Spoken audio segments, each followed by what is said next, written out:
great appreciation the unwavering support of the European Union in cultivating and fostering a robust and excellent relationship between Kenya and the EU.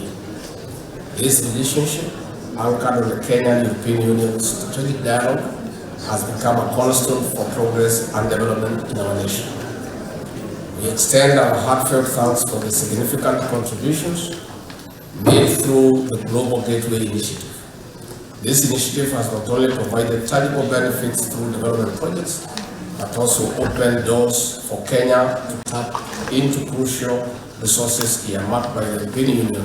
Kenya welcomes this statement of signature, which will be realized through the outlined priorities for the multi-annual objective program 2021 to 2027. This collaboration marks a pivotal stride towards a brighter future for the Kenyan people. As we implement the Global Gateway, we are confident that sustainable development, security, and prosperity will rightfully take center stage in our development cooperation narrative going forward. This underscores the strong shared vision for a partnership that is best for our people and planet, and a future where our nation transitions into a green economy, prioritizing environmental sustainability.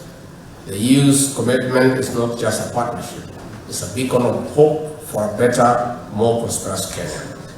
I reaffirm our collective dedication to this partnership. Together, we strive towards a future where the bonds between Kenya and the European Union continue to flourish, bringing about positive change and shared prosperity.